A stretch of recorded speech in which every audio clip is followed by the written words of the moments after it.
What's up? It's Tuesday, January 4th, day 2 of the live stream. Yesterday was a lot of fun. We learned a lot. We're coming back at you today talking about a lot of things just getting the boot. Everywhere I go, the people really want to know who I is and who I be. They stop and stare when they see me. If it's said it once, no need to repeat. Run up on me, watch. All right, if you haven't seen it yet, that's the live stream. I mean, that's the morning bounce. You never heard that in just the audio version of the podcast, but that's what the bounce looks like. So we invite you to do the bounce with us because there's something that just happens. I don't know. Maybe it was Glenn Lundy. That's exactly what it was. He was like, you got to get that body in motion, right? So when you picked the song, it was obvious that was it because that like slow build and then it just drops so hard. So it really works. Fun. I feel like it gets me going for the day. It really works. It really works. So I hope everyone had a great first day, official kind of business day of 2022 yesterday. Kyle and I had one of those days where like, you know, last week we're like, all right, we're ready. We got our plans. We got everything in set, ready to go. And then yesterday happens and we realized like this year's going to be a lot crazier than we thought. Yeah. Well, we just started first we went to the live stream and we're kind of some of those people that just like let you peek behind the curtain a lot. And the reality for us was we didn't feel great about it, although we had a lot of good feedback. So that's really cool. But we're coming at it second day. And then we started scheduling our year.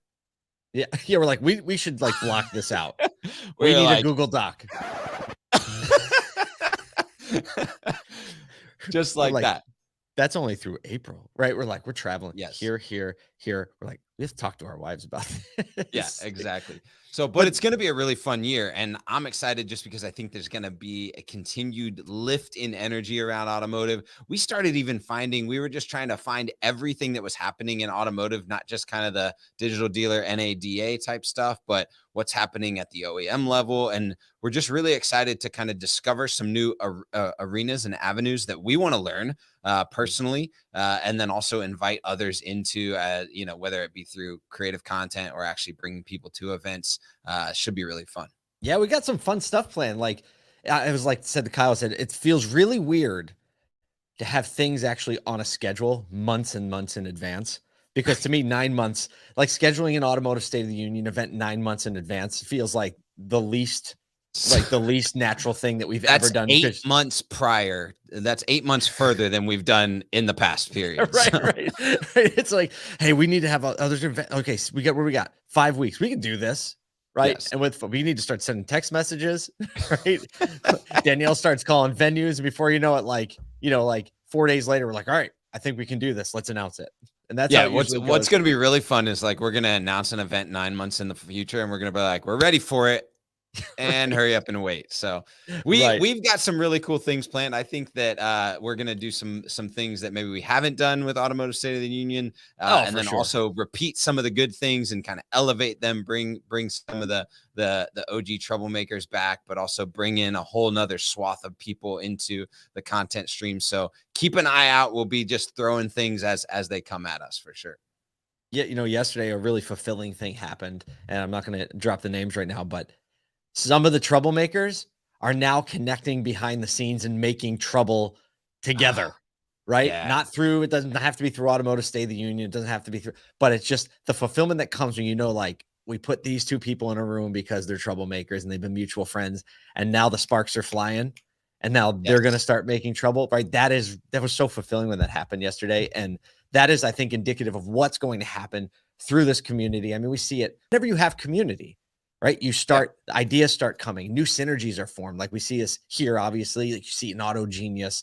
You see it in any community, obviously, that you form like 20 groups were are a kind of almost a primal way to do this. I see that as now.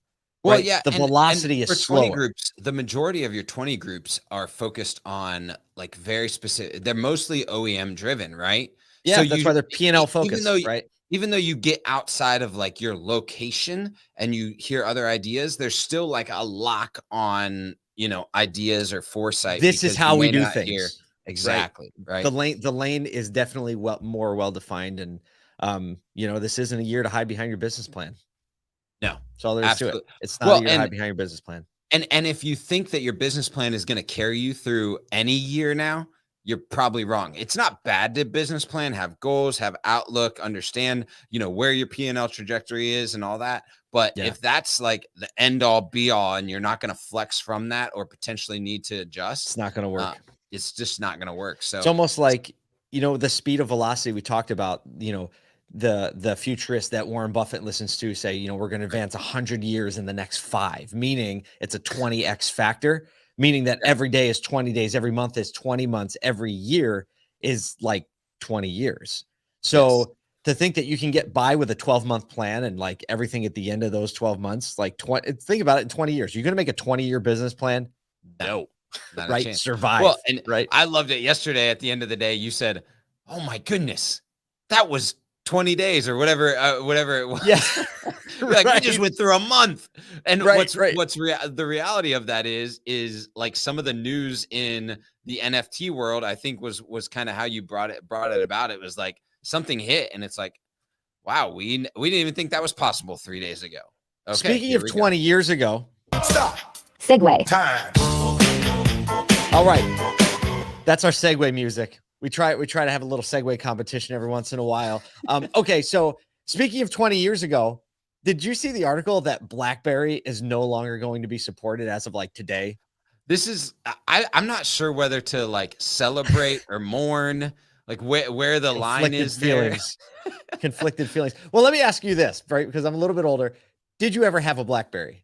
I personally didn't have lots of friends with Blackberries though. I was a flip phone fanatic back then, and then went to like the smallest, tiniest phone you could possibly get, like Zoolander, right? They have the little exactly, yeah. But yeah, so I never had one, but I knew a lot of people that were like Blackberry's the way. And even what I love is that there was kind of this generation that as the iPhone came out, it was still like Blackberry's the way, right? It was still like 2010, 11, and 12, where there were still some proponents where like Blackberry's not going away. People want keyboards, and that's obviously not the case. No, it's not. I had a Blackberry. Well, you think about it in the beginning, Blackberry was a business tool. Right. For people that sent emails. And the thought that you could send an email from a device was like, it was really the first one that made it accessible, because until then you were doing the T9 on the 9 digits. Like you have to hit C. So it's like 222. Right. Yeah. I was really fast at that. But then iPhones came out and it was like, how am I going to type on a screen? Because you really could have your Blackberry like under the desk and you could fully type out an email with 100% accuracy, because you had the buttons, you had the little dots on the two indicators. But I couldn't believe Blackberry was still being supported. Yeah. To think that there are people that have Blackberries still that are like, well, I guess it's time to retire this thing. But yeah, I think it's a passing of an era. Yeah, it is. Right. It really advanced. You used to have 2 devices, really savvy people. You had a Palm Pilot. Right. Yes. You had a Palm, and you had to sync it with your computer. Yeah. And it had addresses and your contacts and your notes, and you could then have like an extension of your desktop, which was a true desktop. We're not talking laptops. Yeah. Right. We're talking like brick, big giant screen. So like if you were a business person at Disney World with your family, you had a Blackberry in one side, you had a Palm Pilot in the other, and you had a big old camera around your neck. Right. And that was like, that was the tool set to make sure you did Disney World well. Here's the picture of the modern man. Right. Right. Yeah. And now it's like, whoop, iPhone 13 or whatever it is, Note, or whatever you carry, whatever your choice of creative medium, all of that. Right. So I think true. Darren Doan posted the other day. It was I don't know if it was a reflection, but basically like the most powerful tool, the most powerful weapon, tool, everything is in everybody's hands. Quite incredible shifts. So to see Blackberry like sunsetting that whole support mechanism is, I mean, I think it's necessary, but it's actually like to tie that into business. When we talk a lot about like companies that didn't shift quick enough, we talk a lot about Blockbuster. But here's another one that's like what was a super relevant company in the digital transformation. Like Blockbuster was before digital transformation. This actually led the digital transformation. And because they didn't continue to lead the digital transformation, they now became obsolete. Isn't that crazy? They had the jump. They had the jump. But again, back to hiding behind your business plan, right? That's what happened. It's what happened. Speaking of people that have transitioned and booted a product. Segue. Okay. Dang. Hyundai. He got 2 today. I got two teed up. So Hyundai has decided, or they announced and have implemented, sunsetted, closed the department that makes combustion engine R&D. It's gone. Ice got iced. Yes. See gone. there, if you got the segues, I had to have the one-liner, right? We need a one-liner trigger button, something. I don't even know what to do with that. We could go. So obviously, you know what you know from development is typically technology that's customer facing is somewhere between like 3 to 5 years ahead of like what they have developed is 3 to 5 years ahead of what they have, Right, like, because they got to build it and then release it. Right. They got to build it. Then they got to do the R&D, then the manufacturing process. So there's still engine technology for Kia and Hyundai that I'm sure we're going to see develop and shift over the next 3 to 5 years as they head to EV efficiency and like totality for their brand. So I don't think we're not going to see like increases in horsepower or efficiency or greater gas mileage from Kia Hyundai over the next 3 to 5 years. That's still going to happen. But development past that point has been sunset. Like they are going full in on EV, which is another indicator. I mean, even in Steve Greenfield's newsletter yesterday, I think he pointed out 7 OEMs over the last 120 days have said by either 2030 or 2035 that they will be fully EV, which is a bold statement. And I love, actually, speaking of bold statements. Oh, shoot. Stop. Segue. Time. How to get in the game. Ryan Everson actually posted an article yesterday. If you don't know Ryan, he's a founding member of Auto Genius and the director of marketing at Gerber. How do you spell his last name? Everson. Everson. Looking him up on LinkedIn. You can find it. Yeah, he doesn't post a ton, but when he does, super insightful stuff and really relevant to like what's going on. But he had a little bit of commentary on, just, hey, but all of these manufacturers are moving that way, but that's for us to figure out in 2030. Like we've still got the ground game to play of getting inventory in house, right? So we need to like set your sights, understand that that's coming, be relevant, continue to train your people. Like this is what's interesting. Training your people on the EV landscape is important right now, not because they may not be selling a large swath of EVs, but because that's what their customers are hearing. We've talked about that a lot. We wanted to draw out a couple other insights from Ryan's article. One, number 15, we love you. Thanks for the shout out for Contagious. We really believe that marketing teams should come internal. But for me, the big highlight was there were, I think, 4 or 5 that pointed to what's going to happen over the next year with digital retailing, right? And whether or not adoption will stay tight because of OEM mandates and will either go to OEM produced programs like a shop at home or shop click drive or eShop, or there'll be mandates to digital retailing, or because dealers are seeing that it's not necessary to stay profitable, that we'll see a reduction in overall adoption rates. I mean, there's just so many different things that could happen. And then really, and we had this conversation, he and I had this conversation a few weeks ago, but ever since the advent of Capital One, essentially getting thousands and thousands of dealers to get another DR tool on their website in the hopes of advanced F&I products. So instead of going at the marketer and the OEM, they actually went to the F&I and sales department to get DR implemented, right?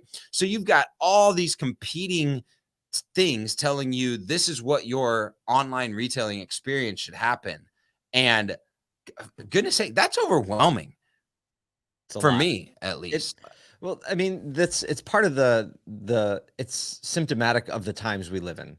Right. I think being overwhelmed in general, right? There are a lot of things that are coming from a lot of different directions, trying to solve the same problem, or at least a pretty close version of the problem. And that's the biggest. Our industry is so disjointed when it comes to the size and operation of each business, each dealership. We get to see dealerships all over the country, and there's no two that are the same. And even ones that sell the same product and maybe have even the same type of sales numbers, different leadership, different team, different focus with inside the building. And so that's, I think, adds to the confusion. So I think the more that people pay attention to macro trends, right, and find a lane that you can get behind and believe in, because there is no one right way to do it.